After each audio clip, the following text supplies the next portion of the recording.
Maya's hands shook as she stared at the envelope on her kitchen table. The return address belonged to Elijah Stone, the billionaire CEO she had spent one unforgettable night with 5 years ago. The same man who had no idea he was the father of her triplets. The same man whose lawyers had somehow tracked her down after all this time. Her 3 children were playing in the living room, unaware that their whole world might be about to change. Zara, the oldest by 2 minutes, was bossing around her brothers as usual. Little Aiden was quietly building with blocks in the corner, while Mason, always the troublemaker, was trying to climb the bookshelf again. "Mason, get down from there right now," Maya called, momentarily distracted from the envelope. She rushed over to help him down, her heart racing not just from the scare but from the knowledge of what awaited her back at the kitchen table. 5 years ago, Maya Jackson had been a catering assistant working at one of Elijah's famous charity galas. Their eyes had met across the crowded ballroom, and by the end of the night, they ended up in his penthouse suite. It was supposed to be just one night, no strings, no complications, no future. But then came the positive pregnancy test, and then the ultrasound revealing not 1 baby but 3. Maya had tried to contact him afterward. She called his office multiple times, but his assistants blocked her calls, probably thinking she was just another woman trying to get close to their wealthy boss. After weeks of trying, she gave up. She decided to raise her children on her own, working 2 jobs and moving to a smaller town where the cost of living was more affordable. Now, 5 years later, he had found her. But how? And why now? With trembling fingers, Maya finally opened the envelope. Inside was a formal letter requesting her presence at Stone Enterprises headquarters on Monday morning at 10 a.m. There was a check attached for $5,000 to cover travel expenses. The letter was signed by Elijah himself. Maya sank down into her chair, the letter clutched in her hand. What did he want? Did he somehow discover the truth about the triplets? Was he going to try to take her children away from her? The thought made her sick with fear. She looked over at her babies, they were her whole world. Zara with her serious eyes and leadership skills, quiet and thoughtful Aiden, and wild, fearless Mason. They all had Elijah's eyes, those piercing gray eyes that had captivated her that night. Maya had worked so hard to give them a good life. Their small house wasn't fancy, but it was filled with love. She had just been promoted at the local community center where she worked, and the kids were happy at their preschool. They had a routine, stability. Now Elijah Stone was threatening to turn everything upside down. Maya picked up her phone and called her best friend Tasha. "He found me," she said when Tasha answered. "Who found you?" Tasha asked, confusion in her voice. "Elijah Stone, the triplets' father. He wants to meet me on Monday." There was silence on the other end, then Tasha said, "Oh my God. What are you going to do?" Maya looked at the check in her hand. $5,000 was more money than she had seen at once in a long time. "I guess I'm going to New York," she said quietly. "And the kids? They're coming with me. If he wants to see me, he's going to see them too." It's time he knew the truth. As Maya hung up the phone, Mason came running into the kitchen, his little face bright with excitement. "Mommy, look what I made," he shouted, holding up a crayon drawing of what looked like 5 stick figures. "That's beautiful, baby," Maya said, forcing a smile. "Who are these people?" Mason pointed to each figure. "That's me and Zara and Aiden and you, Mommy." Then he pointed to the tallest figure, drawn in black crayon. "And that's our daddy in heaven." Maya's heart broke a little. She had told the children their father was far away, and somehow they had interpreted that to mean he was in heaven. She had never corrected them because it seemed easier than explaining the truth. But now the truth was coming for them all, in the form of an envelope and a meeting that could change everything. Maya pulled Mason into a tight hug, breathing in the sweet scent of his hair. "I love you so much," she whispered. "I love you too, Mommy," he replied, squirming to get free. "Can I have a snack?" Maya laughed despite her worry. Some things never changed, no matter what storm was brewing on the horizon. "Yes, you can have a snack," she said, getting up to cut some apple slices. As she prepared the snack, she made a decision. She would go to New York and she would face Elijah Stone. Not just for herself but for her children. They deserved to know their father, and he deserved to know them, even if the revelation turned his world upside down just as it had turned hers 5 years ago. What Maya didn't know was that Elijah's world was already upside down, and this meeting was about to change both their lives in ways neither of them could imagine. The plane touched down at JFK Airport with a bump that woke Aiden from his nap. Maya gently stroked his hair as he blinked awake, looking around in confusion at the unfamiliar surroundings. "Are we there, Mommy?" he asked sleepily. "Yes, baby, we're in New York," Maya answered, trying to keep her voice steady despite the knot of anxiety in her stomach. Zara, who had been reading a picture book, looked up with excitement. "Can we see the tall buildings now?" "Soon," Maya promised. "First we need to get our bags and find our hotel." Mason had his face pressed against the window, eyes wide with wonder at the busy tarmac. "So many planes," he exclaimed. Maya had never traveled with all 3 children by herself before. The logistics were overwhelming: 3 car seats, a stroller, 3 small suitcases plus her own, and 3 energetic 5-year-olds who had never been on a plane before. But Elijah's check had made it possible, paying for their flights, a family suite at a nice hotel, and even a car service to pick them up. As they made their way through the crowded airport, Maya felt people staring at her. A young black woman traveling alone with triplets was apparently quite a sight. She kept her head high and her eyes forward, focusing on getting them all safely to the waiting car. The driver held up a sign that read "Jackson Family," and helped load all their belongings into the large SUV. As they drove toward Manhattan, the kids pressed their faces against the windows, awed by the towering skyscrapers coming into view. "Mommy, look." Zara pointed excitedly. "It's like in the books." Maya smiled at her daughter's excitement, trying to push away thoughts of tomorrow's meeting. She had told the children they were taking a special trip to New York, but hadn't mentioned anything about meeting their father. How could she explain something she didn't understand herself? Their hotel room was nicer than anywhere they'd ever stayed, with 2 bedrooms, a living area, and a small kitchenette. The kids immediately began exploring, opening drawers and bouncing on beds. "Can we go swimming?" Mason asked, having discovered the hotel had a pool. "Not today, sweetie. We need to get settled and have dinner. Maybe tomorrow after." Maya trailed off, not wanting to finish the sentence. After putting the kids to bed that night, Maya stood by the window of their suite, looking out at the glittering city. Somewhere out there was Elijah Stone, the man who had changed her life in more ways than one. She remembered their night together so clearly. The way he had looked at her across the room as if she were the only person there. The intensity in his gray eyes when they finally spoke. The gentleness of his touch despite his powerful presence. He had been unlike anyone she'd ever met, confident but not arrogant, wealthy but not flashy, powerful but not intimidating.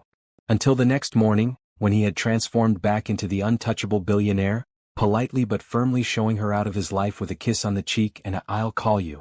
But he never did. Maya touched her reflection in the glass. At 32 she still looked young, but raising triplets on her own had left its mark. There were fine lines around her eyes now, and a permanent worry crease between her brows. Her once carefree spirit had been tempered by responsibility and sacrifice. What would Elijah think when he saw her again? And more importantly, what would he think when he saw their children? Maya's phone pinged with a text message. It was from an unknown number. "Car will pick you up at 9:30 a.m. Looking forward to seeing you." Yes. Maya's heart raced.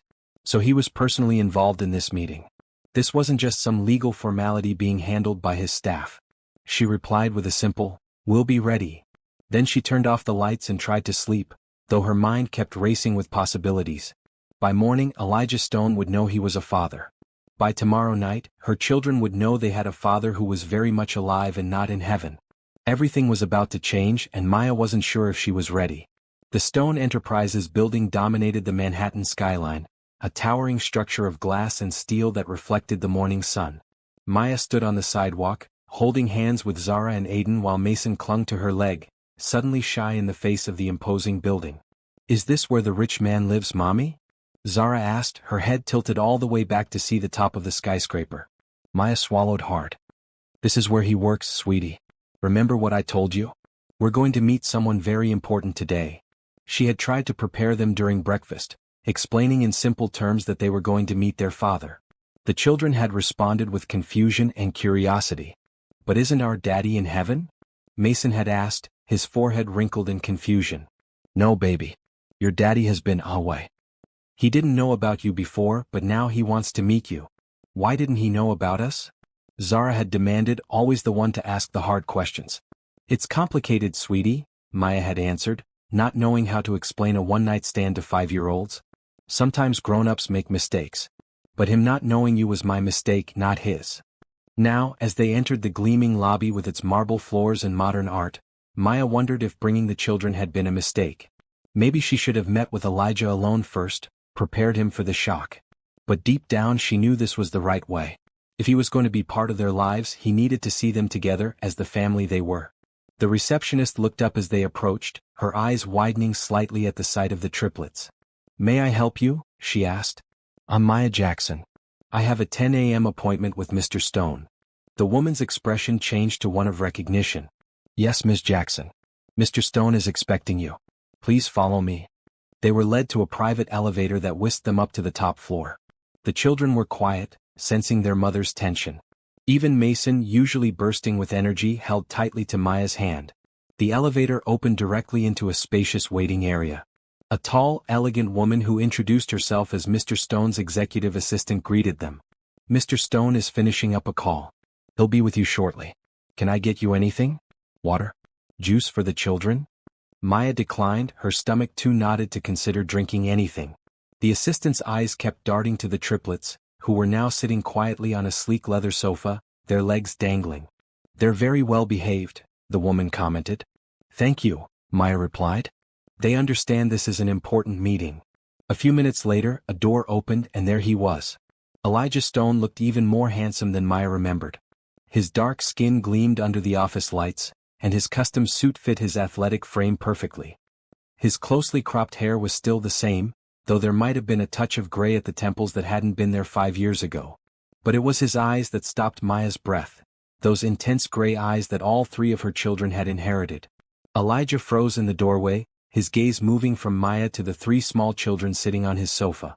Children with his eyes. The blood drained from his face as understanding dawned. "Maya," he said, his deep voice exactly as she remembered it. Then his eyes locked on the triplets again. "What? Who?" Maya stood up straighter. "Elijah, I'd like you to meet Zara, Aiden, and Mason. Our children." The silence that followed was deafening. Elijah's assistant, sensing the tension, quietly excused herself and closed the door behind her. Elijah took a step forward, then another, approaching the children as if in a trance. He knelt down to their level, his eyes moving from one small face to another. "Hello," he said, his voice uncharacteristically uncertain. "Are you our daddy?" Zara asked bluntly, studying his face with the same intensity he was studying hers. Elijah looked up at Maya, shock and question in his eyes. Maya nodded. "Yes, he is," she confirmed. Mason jumped off the sofa and walked right up to Elijah, examining him closely. "You don't look like you were in heaven," he declared. Despite the tension, Maya couldn't help but laugh. "I told you this morning, sweetie. Daddy wasn't in heaven. That was a misunderstanding." Aiden, always the quietest, hadn't moved from the sofa. He was watching Elijah with solemn eyes, taking in every detail. Elijah seemed at a loss for words. He stood up slowly, his eyes never leaving the children. Why didn't you tell me?" he finally managed to ask Maya. "I tried," she said, keeping her voice level for the sake of the children. "I called your office dozens of times after I found out I was pregnant. Your staff wouldn't put me through. They probably thought I was just some woman trying to get your attention." Elijah ran a hand over his face. 5 years?" he murmured. "I've missed 5 years." "We can discuss this privately," Maya suggested, nodding toward the curious children. Elijah nodded and pressed a button on his desk. His assistant reappeared almost instantly. "Patricia, could you take these children to the break room? I believe there are cookies and some toys from the company childcare center." Patricia looked surprised but quickly composed herself. "Of course, Mr. Stone. Would that be okay, Ms. Jackson?" Maya hesitated, reluctant to let the children out of her sight in this unfamiliar place. But she needed to talk to Elijah alone. "It's okay, Mommy," Zara assured her, always the little mother. "We'll be good. I know you will, baby. I'll be right in here if you need me." Once the door closed behind the children, Elijah turned to Maya, his expression a mix of shock, confusion, and something else she couldn't quite read. "Triplets," he said as if testing the word. "I have 3 children. 3 5-year-old children I knew nothing about." "I tried to tell you," Maya repeated. "After that, I did what I had to do. I raised them on my own." "Why now?" Elijah asked. "Why did you come now?" Maya looked at him in confusion. "What do you mean? You sent for me." "The letter, the check for travel expenses." Now it was Elijah's turn to look confused. "What letter? What check? I didn't send anything." They stared at each other in bewilderment until understanding dawned on both of them simultaneously. "Thomas," Elijah said. "Who's Thomas?" Maya asked. "My brother. My twin brother." Maya felt like she might faint. You have a twin brother? Elijah nodded grimly. He's been searching for you for over a year. Ever since I got sick. Sick? What do you mean? Elijah gestured for her to sit down, then sat across from her. I needed a kidney transplant last year. Thomas wasn't a match and neither were my parents. Thomas became obsessed with finding any blood relatives who might be able to help. He looked toward the door where the children had gone. He must have somehow found out about them. Maya's head was spinning with this new information. So you really didn't know about the children? And you didn't send for me? No, Elijah said softly. But I'm very glad he did. Their eyes met and for a moment, it was like 5 years hadn't passed at all. Then reality came crashing back as they heard Mason's laugh from somewhere down the hall. We have a lot to talk about, Elijah said. Maya nodded. Yes, we do. Thomas Stone arrived at his brother's office an hour later, stopping short when he saw Maya sitting across from Elijah. The resemblance between the brothers was uncanny. They had the same tall, athletic build, the same handsome features, the same gray eyes. The only noticeable difference was that Thomas wore his hair slightly longer and had a small scar above his right eyebrow. You, Maya said, rising to her feet. You're the one who sent the letter. Thomas had the grace to look embarrassed. I see my brother has figured it out. He turned to Elijah. Before you get angry? Too late for that, Elijah interrupted, his voice cold. You went behind my back, Thomas? To save your life. Thomas protested.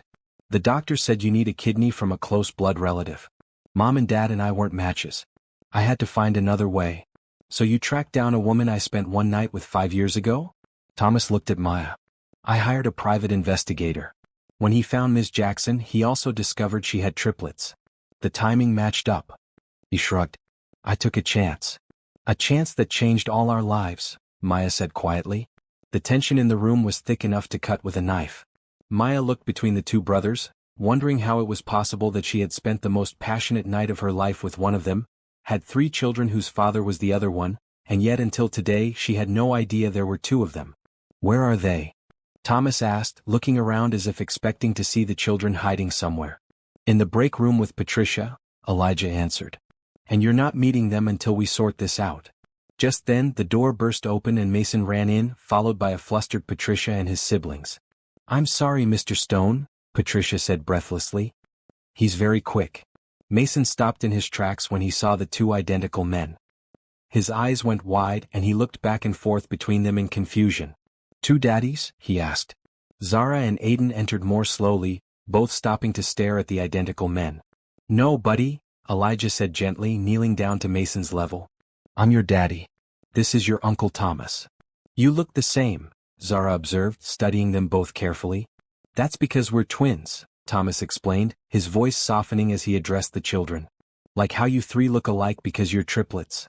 But we don't look exactly the same, Aiden pointed out quietly, speaking up for the first time. Thomas smiled. You're right. And if you look closely, your dad and I aren't exactly the same either. See this scar? He pointed to his eyebrow. I got that when we were 10. Your dad dared me to climb a tree and I fell. I didn't dare you, Elijah protested automatically, then stopped himself. Actually, this isn't the time for childhood stories. But the ice had been broken. The children were now curious about their new uncle, and Thomas seemed genuinely delighted to meet them. Maya watched as both brothers interacted with the triplets, struck by how natural Elijah seemed with them despite having just learned of their existence. He had Zara's seriousness, Aiden's quietness, and Mason's impulsiveness. It was like seeing parts of him reflected in each child. Patricia, Elijah said, could you take the children to the company daycare center? I believe they're having a special activity day. Of course, Mr. Stone. This time the children went more willingly, excited by the prospect of meeting other kids. Once they were gone, Elijah turned to his brother. Start talking. Thomas sighed. Look, I know I should have told you what I was doing. But you were so stubborn about the transplant list, saying you'd wait your turn like everyone else. Meanwhile, you were getting sicker every day. He looked at Maya. I had no idea that you had tried to contact him, or that he didn't know about the children. I assumed. He trailed off. You assumed I knew I had children and had abandoned them? Elijah's voice was icy. No. I thought maybe it was complicated. Maybe you were supporting them financially but weren't involved. I don't know. Thomas ran a hand through his hair. When the PI showed me pictures of the kids, I knew they were yours. They have our eyes. Maya watched the brothers, feeling like she was seeing a well-worn dynamic play out. Thomas, impulsive and emotional. Elijah, controlled and responsible. "So what was your plan?" she asked Thomas. "Get me here and then what? Ask me to have my children tested as kidney donors?" Thomas looked horrified. "No. Never. Children are a last resort for living donation, and only in the most desperate cases. But blood relatives often share certain genetic markers. I was hoping that you might be a match, or that the children's existence might help us find other relatives we didn't know about." Maya looked to Elijah. "Are you really that sick?" Elijah hesitated, then nodded. "My kidneys are failing. I've been on dialysis for 6 months. I'm on the transplant list, but the wait could be years." For the first time since entering his office, Maya really looked at Elijah. Behind the expensive suit and confident posture, she could see signs of illness she had missed before. The slight pallor beneath his dark skin. The faint shadows under his eyes. The barely noticeable swelling in his hands. "I'll get tested," she said without hesitation. Both brothers looked at her in surprise. "You don't have to do that," Elijah said. "You don't owe me anything. I'm not doing it because I owe you. I'm doing it for our children. They deserve to have their father in their lives." She looked at Thomas. "And their uncle too, I suppose, though you and I will be having a longer conversation about your methods." Thomas had the grace to look ashamed. "I deserve that. But thank you for considering it." Elijah was still looking at Maya, something unreadable in his expression. "You would do that? After I've been absent for 5 years?" "You weren't absent by choice," Maya pointed out. "And yes, I would. Not just for the kids. But..." She trailed off, not sure how to express what she was feeling. The silence stretched between them, filled with unspoken words and memories of a night 5 years ago that had changed both their lives forever. Finally, Elijah stood up. "We have a lot to figure out. Custody, support, living arrangements. But first, I want to spend time with my children. Really get to know them." "They'd like that," Maya said softly. "They've always wondered about their father." Thomas cleared his throat. "I should go. Let you two talk." He headed for the door, then paused. "For what it's worth, I'm sorry for the deception. But I'm not sorry they found each other." With that, he left, closing the door behind him. Maya and Elijah looked at each other, alone for the first time in 5 years. "I never forgot you," Elijah said suddenly. "That night. I tried to find you afterward, but the catering company said you had quit, and no one knew where you had gone. I moved when I found out I was pregnant," Maya explained. "I couldn't afford New York on my own with 3 babies." Elijah moved closer, his eyes never leaving hers. "I wish I had known. I would have been there. For all of you." "I believe you," Maya said softly. And she did. Despite everything, she could see the sincerity in his eyes, the same eyes that had captivated her 5 years ago, the same eyes their children had inherited. "We can't get those years back," Elijah said, "but we have now. And the future." Maya nodded, hope blooming in her chest for the first time since receiving that envelope. "Yes, we have the future." The next few days passed in a whirlwind. Maya extended their hotel stay, and Elijah visited every day after work, spending hours getting to know his children. He was a natural with them, patient with Zara's many questions, gentle with Aiden's shyness, and energetic enough to keep up with Mason's constant motion. On the 3rd day, Maya underwent testing to see if she was a potential kidney donor match for Elijah. The children stayed with Thomas during her hospital visit, an arrangement that had made Maya nervous at first, but Thomas had proven to be a doting uncle, eager to make up for his deception. "How are you feeling?" Elijah asked when he picked her up from the hospital. He had insisted on coming himself rather than sending a car. "Fine. Just a little tired from all the blood draws." Maya looked out the window of his luxury SUV as they drove through the city. "When will we know the results?" "A few days," Elijah said, his hands tightening slightly on the steering wheel. "But Maya, regardless of what they show, I want you to know how much I appreciate you doing this. Like I said, it's for the children." But even as she said it, Maya knew it wasn't just for them. Despite everything, despite the years apart and the complicated circumstances of their reunion, she still felt drawn to Elijah. Being around him these past few days had only strengthened that feeling. Instead of heading back to the hotel, Elijah turned the car toward Central Park. "Where are we going?" Maya asked. "I thought we were picking up the kids at Thomas's place." "We are, but not until later. Thomas is taking them to a children's museum this afternoon." Elijah glanced at her. "I thought maybe we could have some time, just the two of us. To talk." He parked near the park and they walked together along the winding paths. It was a beautiful spring day, the trees filled with new leaves and flowers blooming everywhere. "I keep thinking about how different things could have been," Elijah said as they walked. "If I had found you after that night. If your calls had been put through to me. If we had had a chance to see if what we felt was more than just one night." Maya looked at him in surprise. "You felt it too?" Elijah stopped walking and turned to face her. "Of course I did. Maya, I've had relationships before. I've dated many women. But what I felt with you that night, it was different. Special. I think that's why I never settled down with anyone else. No one ever measured up to the memory of you." Maya's heart was pounding. "I thought it was just me. I thought I was just another woman to you." "Never," Elijah said firmly. "You were unforgettable." They continued walking, a new understanding between them. "Tell me about the children," Elijah said. "About when they were babies. I've missed so much." Maya smiled, remembering. "It was the hardest and most wonderful time of my life. The pregnancy was difficult, triplets always are.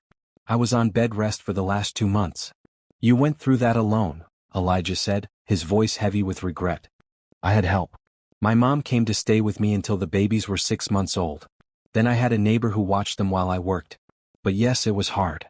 "They each had different personalities right from the start," Maya continued.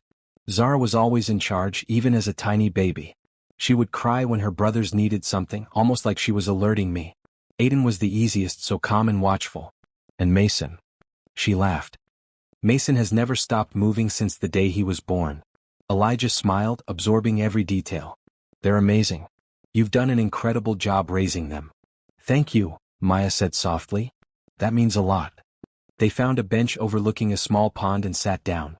For a while they just watched the ducks swimming, comfortable in each other's presence. "What happens next?" Maya finally asked.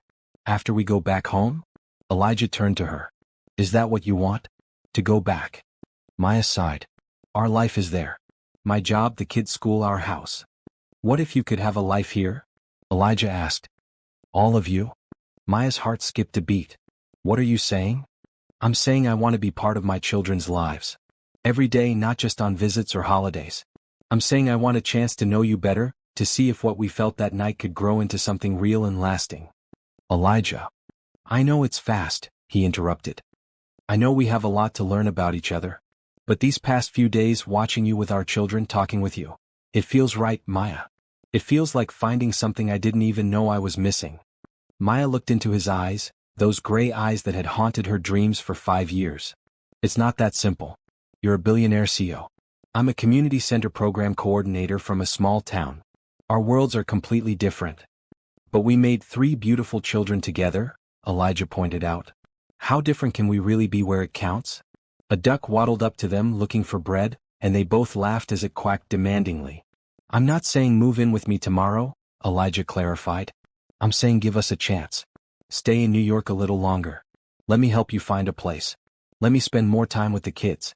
Let me take you to dinner, just the 2 of us. Let's see where this goes." Maya thought about it.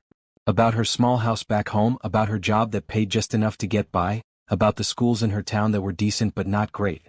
Then she thought about the opportunity her children would have here, about the chance to know their father, about the possibility of finding out if the connection she felt with Elijah could be the beginning of something wonderful.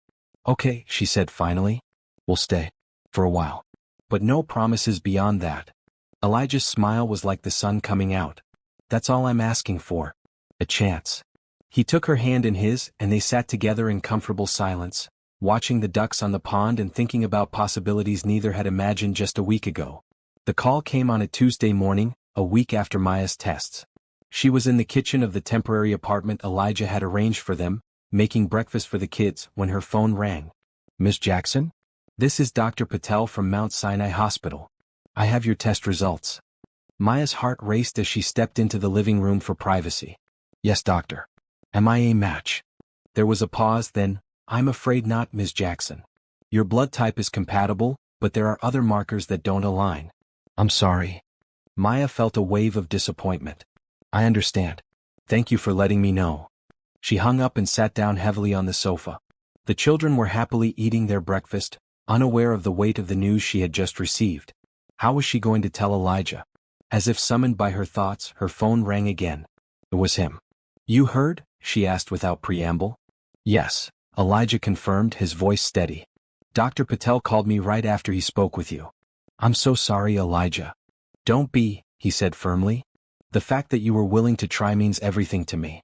We always knew it was a long shot. What happens now? Maya asked. Now we keep looking for a match. And in the meantime I continue dialysis. His voice softened. This doesn't change anything between us, Maya. Not for me.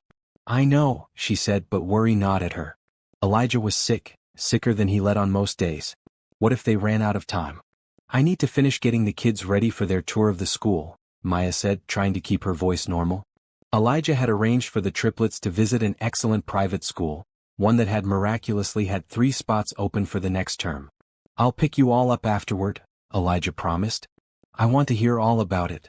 After she hung up, Maya returned to the kitchen, pasting on a smile for the children. But inside, her heart was heavy with worry for Elijah and what this meant for their future together. Mommy, is Daddy coming to see the school too? Zara asked as Maya helped her put on her shoes. Not this morning, sweetie. Daddy has to work. But he'll pick us up afterward. The children had adapted to their new reality with surprising ease. They adored their father, soaking up his attention like flowers turning toward the sun. And they loved their Uncle Thomas too, despite Maya's initial reservations. Thomas had proven himself to be genuinely remorseful for his deception and truly devoted to his newfound niece and nephews. The school tour went well. The triplets were on their best behavior, impressed by the bright classrooms, extensive playground, and friendly teachers. The admissions director seemed equally impressed with them, especially when Zara asked intelligent questions about the library and Aiden demonstrated his advanced reading skills. As promised, Elijah was waiting for them when they finished. The children ran to him, all talking at once about what they had seen. One at a time, Elijah laughed, kneeling down to their level. Mason, you first. They have a science lab with real frogs. Mason exclaimed. And the biggest library I've ever seen, Zara added, not waiting her turn. I like the music room, Aiden said quietly. Elijah listened to each of them, asking questions and showing genuine interest in their experiences. Maya watched them together, her heart full despite her worry.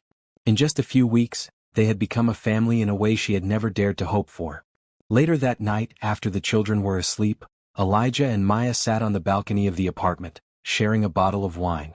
They loved the school, Maya said. And the school loved them, Elijah replied with a proud smile.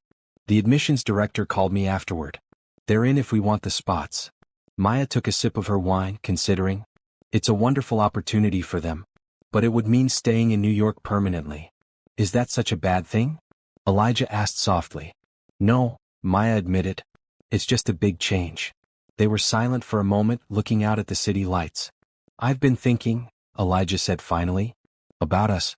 About the future. Elijah. Let me finish, he interrupted gently.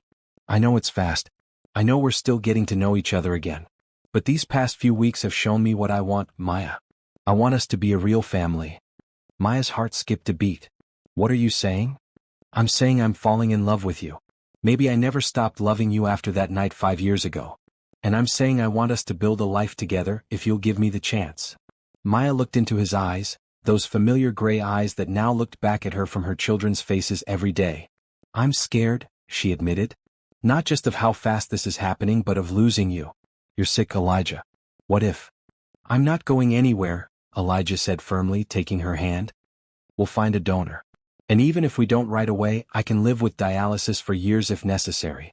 I'm not giving up, Maya. Not when I've just found you and our children. Maya wanted to believe him. But the shadow of his illness hung over them, making the future uncertain in a way that terrified her. One day at a time, she suggested. Let's take this one day at a time. Elijah nodded, understanding her caution. One day at a time, he agreed. Starting with tomorrow. I want to take all of you to meet my parents. They're dying to meet their grandchildren. Maya's eyes widened. Your parents? Are you sure they're ready for that? Elijah laughed. They've been ready since Thomas told them about the triplets. They've been shopping for grandparent gifts for weeks. I've been holding them off to give you time to adjust. The thought of meeting Elijah's parents was intimidating. These were people who had raised 2 successful sons, who moved in circles of wealth and power that Maya had only glimpsed. What would they think of her? As if reading her thoughts, Elijah squeezed her hand. They'll love you, Maya. Because I do. Those words, spoken so simply and with such conviction, melted something inside her. Maybe it was too fast. Maybe there were still 1,000 things that could go wrong. But sitting there with Elijah under the stars, Maya allowed herself to believe that maybe, just maybe, they could have the happy ending she had never dared to dream of.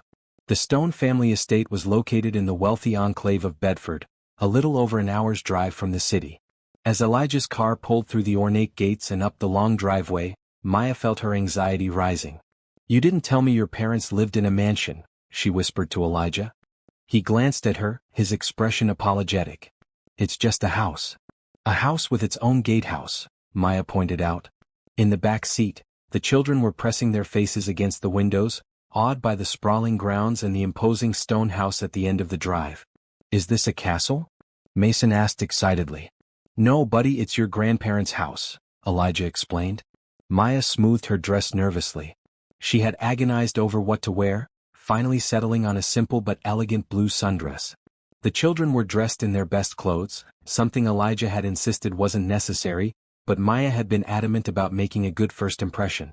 As the car stopped in front of the house, the front door opened and an older couple emerged. Harold Stone was tall and distinguished, with gray hair and the same striking eyes as his sons. Diane Stone was a petite woman with a warm smile and an elegant bearing. Before Elijah could even help the children out of the car, Diane was hurrying down the steps. "Oh my goodness, look at them," she exclaimed, her eyes bright with emotion. "Harold, look at our grandchildren." Maya watched nervously as the older couple approached. But her fears were quickly put to rest as Diane knelt down to the children's level, her face alight with joy. "Hello, darlings. I'm your grandma Diane. And this is your grandpa Harold. We are so happy to meet you." Zara, always the brave one, stepped forward first. "I'm Zara. I'm the oldest. This is Aiden and that's Mason. He's the youngest." "Only by 3 minutes," Mason protested, making everyone laugh. Harold Stone, who had been hanging back slightly, moved closer, his eyes suspiciously bright. "They have our eyes, Diane. Our family eyes." "They certainly do," Diane agreed, straightening up to look at Maya. "And you must be Maya. Thank you for bringing these beautiful children into our lives."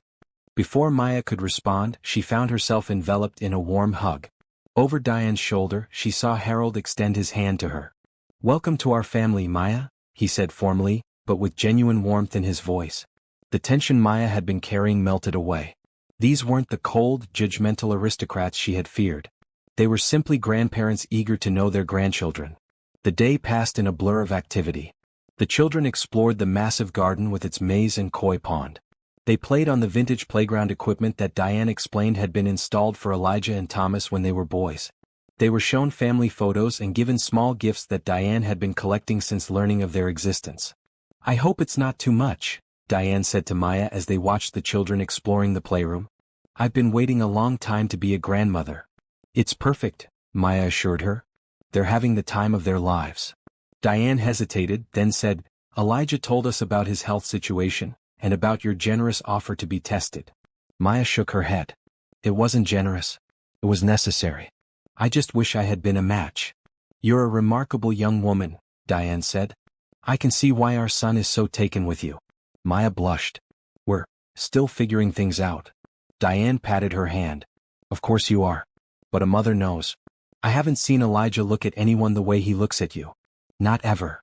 Later, while the children were napping after the excitement of the morning, the adults gathered in the sunroom for tea. Thomas had joined them, greeting Maya with a slightly shamefaced smile that she returned easily.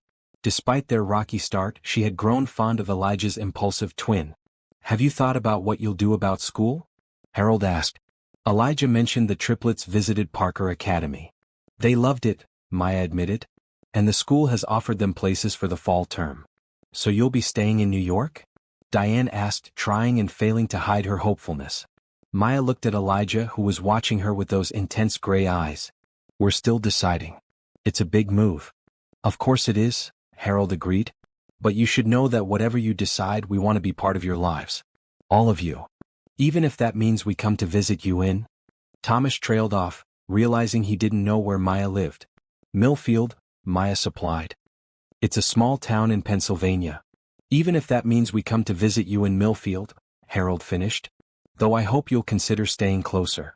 The conversation was interrupted by the arrival of a sleepy-eyed Mason, who climbed onto Maya's lap without a word. "Did you have a good nap?" she asked, stroking his hair. He nodded, then looked around at the adults. "Why is everyone so serious?" "We're just having a grown-up talk," Elijah explained. "About what?" Mason asked. The adults exchanged glances. "About where we're going to live," Maya said finally. Mason perked up. "Are we going to live with Daddy?" "Well, we haven't decided yet," Maya started, but Mason wasn't listening. "I want to live with Daddy," he declared. "And Uncle Thomas. And Grandma and Grandpa. Can we, Mommy? Can we stay?" More tests are scheduled for next week. If everything continues to look good, the surgery could be as soon as next month. Maya reached across the table to take his hand. "That's the best news, Elijah. I'm so happy." He squeezed her hand. "There's more. More good news?" "I hope so." Elijah took a deep breath. "Maya, these past few months with you and the children have been the happiest of my life. I know we've moved quickly, but when you know something is right, why wait?" Maya's breath caught in her throat as Elijah stood and came around to her side of the table. When he knelt down on one knee, she felt tears spring to her eyes. "Maya Jackson, I've loved you since the first moment I saw you, even if I didn't recognize it then. We lost 5 years, but I don't want to lose another day. Will you marry me? Will you make our family official?" In his hand was an open ring box containing a stunning emerald-cut diamond set in platinum. "Elijah," Maya whispered, overwhelmed by emotion. "I know it hasn't been long," he said quickly. "And if you're not ready, I understand. We can wait. I just want you to know that I'm sure. About you. About us." Maya looked into those gray eyes that had captivated her from the beginning, eyes now filled with love and hope and just a touch of vulnerability. "Yes," she said, her voice stronger now. "Yes, I'll marry you." Elijah's face lit up with joy as he slipped the ring onto her finger. It fit perfectly, catching the light and sending prisms dancing across the tablecloth. "I love you," he said, rising to pull her into his arms. "I love you too," Maya answered, and in that moment, all her doubts and fears seemed to fade away. Whatever the future held, they would face it together. As if on cue, music began to play, their song from that night 5 years ago. Elijah led her to the small dance floor that had been set up in the center of the restaurant. "Did you plan all this?" Maya asked as they swayed to the music. "I hoped," Elijah admitted. "I didn't want to presume, but I hoped you'd say yes." Maya laughed. "You're a very confident man, Elijah Stone." "Only about the things that truly matter," he replied, pulling her closer. They danced under the city lights, celebrating not just their engagement but the journey that had brought them to this moment. A journey that had begun with a chance meeting, continued through years of separation, and now promised a future together that neither of them had dared to imagine. The day of Elijah's transplant surgery dawned clear and bright, a perfect late August morning. Maya had spent the night at the hospital with him, while Diane and Harold had stayed with the children at the penthouse where they now all lived together. "Are you nervous?" Maya asked, sitting on the edge of Elijah's hospital bed and holding his hand. "A little," he admitted. "But mostly I'm eager to get it over with. To start our new life without this hanging over us." Maya nodded, understanding completely. The past month had been a whirlwind of medical appointments and wedding planning. They had decided on a small ceremony in October, just family and close friends, followed by a honeymoon to Barbados if Elijah's recovery went as expected. The door opened and Thomas entered, carrying coffee for Maya and himself. "How's the patient this morning?" he asked, handing Maya her cup. "Ready to go," Elijah replied with a smile. The brothers exchanged a look that spoke volumes: fear, hope, love, all wrapped up in that silent communication that twins often share. "Did you bring it?" Elijah asked. Thomas nodded, reaching into his pocket and pulling out a small box, which he handed to Elijah. "Bring what?" Maya asked, confused. Elijah opened the box to reveal a delicate gold locket. "It's a gift. For Claire, my donor. I wanted to give her something to thank her for what she's doing." Maya felt tears spring to her eyes at this thoughtful gesture. It was so like Elijah to think of others, even on a day when he was facing major surgery. "We had it engraved," Thomas added. "It says, 'Thank you for the gift of life.'" A nurse entered the room, interrupting the moment. "It's time, Mr. Stone. We need to prep you for surgery." Maya's heart raced with sudden fear. This was it. The surgery they had been waiting for, hoping for, was finally happening. But with it came all the risks of major surgery, all the possibilities for complications. "Can I have a moment with my fiancée?" Elijah asked the nurse. "Of course. Just a few minutes, though." Thomas squeezed his brother's shoulder. I'll wait outside. See you on the other side, bro. When they were alone, Elijah pulled Maya close. I need you to listen to me, he said, his voice serious. If anything happens. Don't, Maya interrupted. Don't talk like that. Nothing is going to happen. Probably not, Elijah agreed. But I need to say this anyway. If anything happens, I want you to know that finding you and our children has been the greatest joy of my life. These past few months have been worth everything, Maya. Even if we didn't get another day, it would have been worth it. Maya felt tears sliding down her cheeks. We're going to get many more days. Thousands of them. We're going to raise our children together and see them grow up and have grandchildren of our own someday. Elijah smiled, wiping away her tears with his thumb. That sounds perfect. That's what we'll do. The nurse returned, and this time there was no delaying. Maya kissed Elijah one last time before they wheeled him away, then joined Thomas, Harold, and Diane in the waiting room. She had wanted the children to come, but Elijah had insisted they stay home with a nanny, not wanting them to see the hospital and worry. He'll be fine, Diane assured her, taking her hand. Elijah has always been strong. I know, Maya said. It's just hard to wait. Tell us about the wedding plans, Harold suggested, clearly trying to distract her. Have you decided on flowers? Maya smiled, grateful for the distraction. Yes, we're going with white roses and lilies. Simple but elegant. And the children will all be in the wedding party? Diane asked. Of course. Zara is thrilled to be the flower girl. The boys will be ring bearers. The conversation continued, touching on dresses and cakes and venues, all the happy details of the wedding that awaited on the other side of this surgery. It helped, a little, to focus on the future rather than the present. 4 hours later, the surgeon appeared in the waiting room. Maya stood up immediately, her heart in her throat. The surgery went very well, the doctor said with a smile. The kidney is already functioning. Elijah is in recovery now. Maya felt her knees go weak with relief, and Thomas steadied her with a hand on her arm. When can we see him? She asked. He'll be in recovery for another hour or so, then move to the ICU for monitoring. You can see him briefly once he's settled there, but he'll be very groggy from the anesthesia. Maya nodded, too overwhelmed with relief to speak. Diane pulled her into a hug, and Maya felt the older woman's tears mingling with her own. He's going to be okay, Diane whispered. Our boy is going to be okay. Maya nodded against Diane's shoulder, allowing herself to believe it at last. Elijah was going to be okay. They were going to have their future together. Later, sitting by Elijah's bedside in the ICU, Maya held his hand and watched the steady rise and fall of his chest. He was pale and hooked up to various machines, but he was alive and the new kidney was working. Elijah's eyes fluttered open briefly, focusing on Maya with effort. You're here, he murmured, his voice rough from the breathing tube that had been removed after surgery. Of course I'm here, Maya replied, squeezing his hand gently. Where else would I be? The kids. They're fine. They made you get well cards. I'll bring them tomorrow when you're more awake. Elijah nodded, his eyes already closing again. Love you, he managed before drifting back to sleep. I love you too, Maya whispered, leaning forward to place a gentle kiss on his forehead. Outside the ICU in a different part of the hospital, Claire Jenkins was also recovering from surgery. Maya had visited her briefly, delivering Elijah's gift and her own heartfelt thanks. Claire's husband was scheduled for his transplant the next day, the paired exchange working exactly as planned.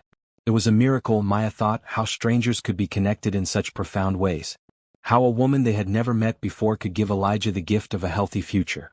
How a night 5 years ago could lead to 3 beautiful children and a second chance at love.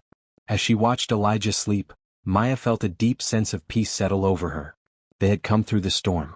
The road to recovery would be long, but they would walk it together. And beyond it lay the life they had both dreamed of but never thought they would find. A life as a family. A life filled with love. The October day was perfect for a wedding, the trees in Central Park painted in shades of gold and crimson, the air crisp but not cold. In a secluded corner of the park, a small gathering of family and friends waited for the ceremony to begin. In a tent set up as a bridal suite, Maya stood in her wedding dress, a simple but elegant design in ivory silk that highlighted her slender figure and chocolate skin.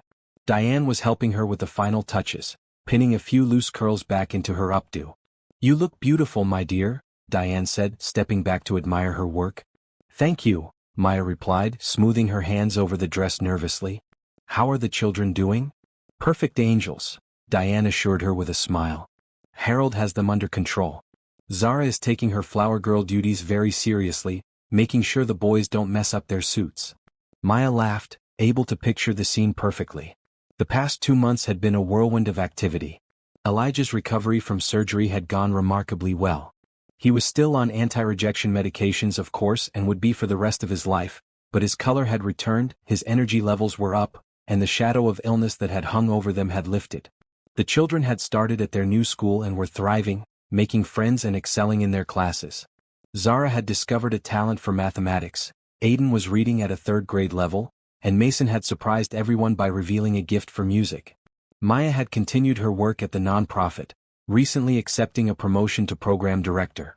Elijah had been supportive of her career, never suggesting that she didn't need to work now that they were together. He understood that her work was part of who she was, just as his company was part of him. And now, here they were, about to make official what they had both known in their hearts for months. They were a family bound by love and choice as much as by blood. "It's time," Thomas said, poking his head into the tent. His eyes widened when he saw Maya. "Wow, you look incredible. My brother is a lucky man." "I'm the lucky one," Maya replied. Thomas, who was serving as Elijah's best man, offered Maya his arm. "Your chariot awaits, future sister-in-law." Outside, the small gathering of guests was seated in white chairs decorated with autumn flowers. At the front, under an arch of roses and fall foliage, stood Elijah, looking handsome and healthy in his tailored suit. His eyes found Maya as she appeared at the end of the aisle on Thomas's arm, and the love in his gaze took her breath away. The children were seated in the front row with Harold and Diane. As Maya began her walk down the aisle, Zara nudged her brothers and they all turned to watch their mother, their faces shining with happiness. When Maya reached Elijah, Thomas placed her hand in his brother's and stepped back. Elijah squeezed her fingers gently. "You are so beautiful," he whispered. The ceremony was simple and heartfelt. They had written their own vows, promises not just to each other but to their children and their future together. "Maya," Elijah began, his voice steady and sure. "5 years ago I met you and lost my heart without even realizing it. Then I lost you only to find you again when I needed you most. You've given me our beautiful children, your love and support, and a second chance at life in more ways than one. I promise to spend every day showing you how grateful I am, how much I love you and how committed I am to our family. You are my heart, my home, my future." Maya blinked back tears as she began her own vows. "Elijah, our story began with one magical night, continued through years of separation and now brings us here to this new beginning. You've shown me what true partnership looks like, what it means to be truly loved and supported. I promise to be your partner in all things, to share your joys and sorrows, to build our family with love and laughter, and to treasure every day we have together. You are the love I never expected but always hoped for." The exchange of rings was nearly interrupted when Mason decided to investigate the inside of the ring box rather than simply handing it over, causing a moment of laughter that broke the solemnity in the best possible way. And then it was done. They were husband and wife. As Elijah kissed his bride, the small gathering erupted in applause, none louder than the triplets, who jumped up and down with excitement. The reception was held at the Stone Estate in Bedford, the gardens transformed with twinkling lights and autumn decorations. There was dancing and laughter, cake and champagne, and through it all, a sense of rightness, of completion. As evening fell, Maya found a quiet moment with her new husband on the terrace, away from the celebration. "Happy?" Elijah asked, his arm around her waist. "More than I ever thought possible," Maya answered truthfully. They looked out at the party, at their children dancing with their grandparents, at Thomas charming Maya's friends from work, at the life they had built together in such a short time. "You know," Elijah said thoughtfully, "most people would say our story is unusual. One night together, 5 years apart, triplets, a health crisis and now a wedding, all in the space of a few months. Most people would say it's crazy," Maya agreed with a laugh. "But it doesn't feel crazy, does it? It feels right." Maya turned to look at him, at the man who had changed her life in so many ways. "It feels like exactly where we're supposed to be." Elijah kissed her softly. "I used to think I had everything I needed. Success, wealth, family. But I was missing the most important pieces. Our children. Love. And now I have everything. Now I'm complete." From inside they heard Mason's voice calling for them. "Mommy? Daddy? Come dance with us."